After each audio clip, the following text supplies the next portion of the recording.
Alright, so this is a very quick video on how to use WeChat and AliPay and using Didi through the mini apps. So I'll show WeChat firstly. So all you need to do is go onto your app. You just have to find Pay and Services and then scroll to Didi ride hailing.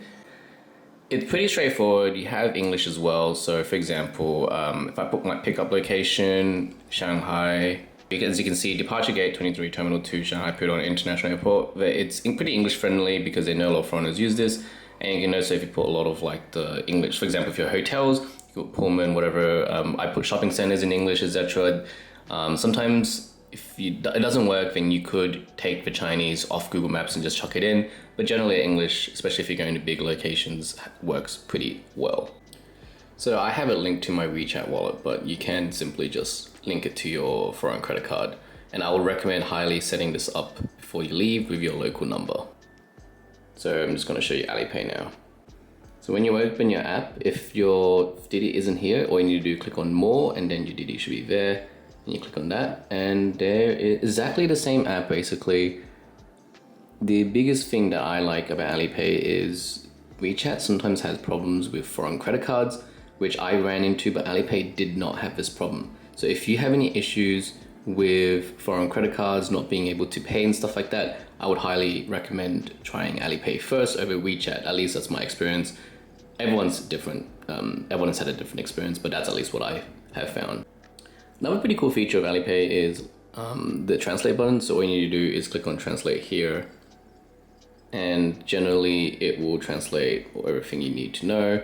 And everything is in English as well. So yeah, both pretty easy to use, both pretty English friendly. The one thing to note is drivers will, so in Western countries, they'll ask your name. So, oh, are you Edward or whatever?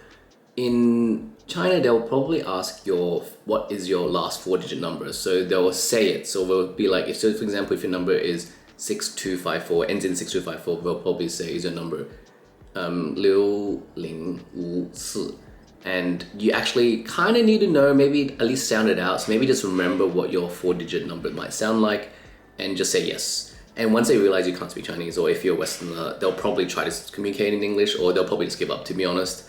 But because obviously when I arrive, they look at me, they think I'm Chinese, so they'll probably just ask it. But because I know a bit of Mandarin, then I could recognize it and go, yeah, that's my number. But something to keep in note that might be raised. They'll either say their last 4-digit number or 2-digit number. But generally, if they see a foreigner, they'll probably just like go, whatever. So yeah, something to note.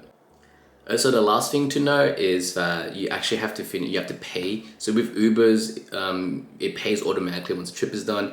With this app, you can't. You actually have to manually click pay the driver. So I accidentally forgot to pay my driver for one day.